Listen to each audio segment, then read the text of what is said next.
Speaking of man-machine hybrids Yes. and things on Netflix, a rare double transition. Yes. Cyberpunk Edgerunners. This was my solo for the week.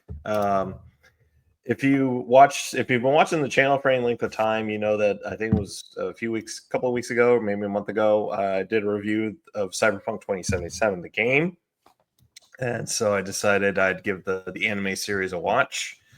Whoops! I had the full screen, so everything was super tiny. I got myself an ultra wide monitor, so it isn't the best for Oh, showing off of. Sorry to interrupt. I just, in sorry. case the audience was wondering, why did the picture suddenly get bigger? Because DB finally noticed and did his job. That's right. Yeah. So after playing Cyberpunk 2077, I decided to give the series a watch. Didn't really know anything about it going into it, other than what I knew about the universe from playing the game. But the series, I believe, takes place based on some of the Easter eggs that I've seen in the game. The series takes place, I think, like a year or two before the game, so it's like 2075, 2076. And it the series centers on David Martinez, who's he's a kid from a kind of a lower income area of Night City called Santo Domingo, which if you played the games, one of the fixers in the game, one of the guys who gives you your missions and gigs and everything, he's from that area too. El Capitan is what you call him. But anyway, so David he's living there with his mom, who is a paramedic, and she's working really hard to get David into Arasaka Academy, which is this private school. But David, of course, hates it because he's a poor kid, and surrounded by a bunch of rich kids, and he's got one guy there who's a real bully, and his dad is like a big exec at Arasaka. And one day, David just he gets a BD scroll, which is basically like a virtual reality thing that you use in the Cyberpunk universe. And he sees this. So in Cyberpunk, what happens is, with some people, is if they get too much cybernetics in them, they end up going nuts, and they get what's called cyberpsychosis, and they just go on these like killing sprees. And in the game, there's actually a side quest where you actually go around stopping all these cyber psychos. And of course, the whole thing with that is you have to make sure you don't kill them, because the fixer that is doing those missions wants them alive so that they can be treated instead of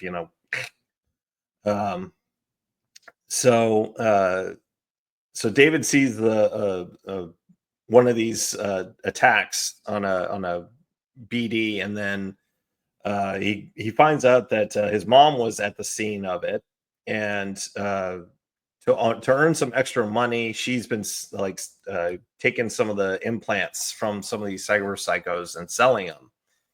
And one day, David does something really bad at school, and they're driving home, and then they get caught in a shootout between two gangs, and then his mom dies, and then so now he's all alone. And then he finds an implant that his mom had, and it's oh god, I can't remember the name of it. It starts with an S, but it's basically like an artificial spinal column. And instead of trying to sell it, David decides he wants to get it put in himself, and he does. And he beats up his bully, and then he gets expelled. And so now he's just kind of drifting around. And then as he's riding the train, he meets Lucy, who's the girl on the poster. And then he finds out that she kind of traps him in her kind of lures him to her apartment.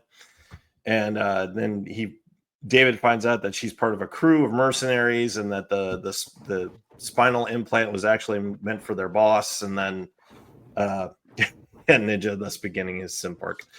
I need an adult. I am an adult. Yeah. So then David convinces Maine, who's the leader of the group, to let him join him and work for him. So he does, and then thus the rest of the series is basically David's rise from being part of this low level part of this gang to actually eventually leading the group, because Maine gets his own bout of cyberpsychosis, and I believe it was episode 7 was when David gets really swole. Like, he goes from being like this little skinny kid to being this big buff guy. I will say the last 2 episodes were pretty well good standouts, because that's where it really everything all comes to a head. And one of the characters from Cyberpunk 2077 does show up, Atom Smasher, who's basically just a giant cyborg. I'm trying to think. A couple of other characters have like small cameos in there. But other than that, like, most of the characters in this are just original characters for the show. Yeah, you have kind of an interesting perspective on this, because a lot of people watched this first and they were reminded that the game existed and had gotten a couple years of patches by this point. Yeah. And so, like, you were looking for references to the show in the game, whereas like a lot of people would be looking for references to the show. I said it backwards. You're looking for references to the game in the show. A lot of people who were introduced to the series by this will be looking for references to the show in the game. Yeah, exactly. Yeah.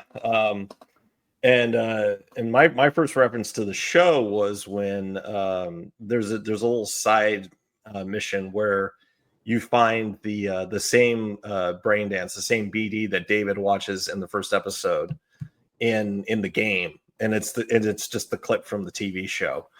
And then you kind of leads you down this path, and then you eventually get David's jacket as a reward for it. Ninja points out that Atom Smasher was actually more threatening in the show than he was in the game, because you actually do fight him at the end of the game, and it's a little underwhelming.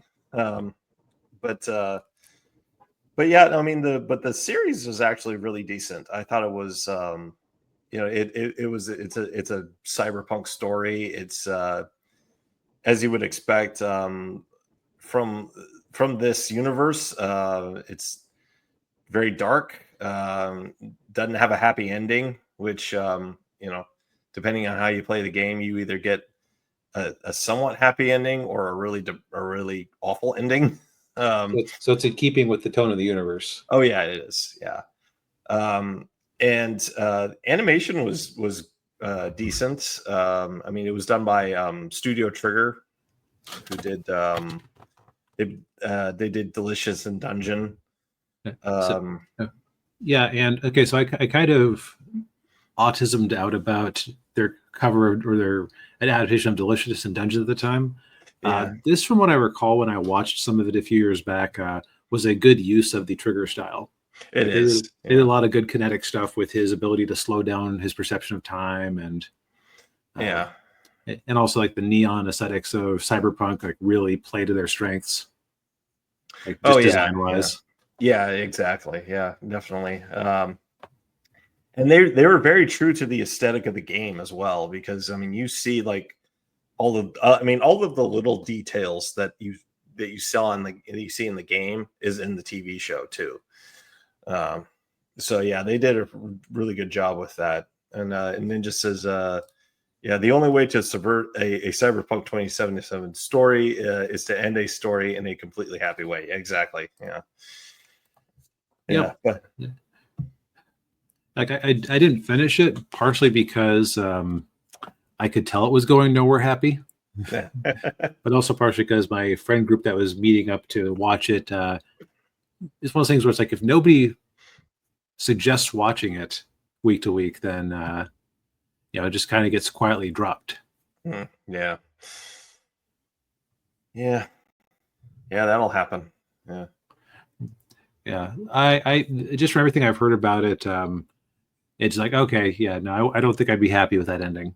Or it's like I didn't necessarily. I feel mean saying this, but I didn't necessarily care that much about the main character. Like they did a good job of giving him things to be sympathetic for, but it's I'm not a Cyberpunk fan, so I hear you. But that's another case of this isn't to my taste, but it clearly is to a lot of other people, because if you do like kind of tragic endings and noirish cyberpunk stories, then you're in for a treat. Yeah.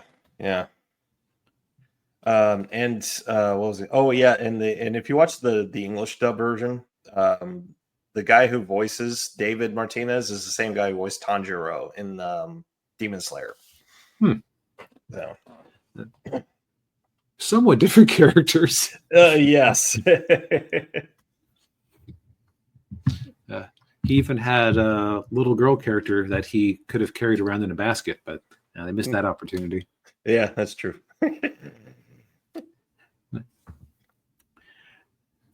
Now, it occurs to me that I've said two things in a row, like, yeah, this isn't like what I want in a show. But it's quality.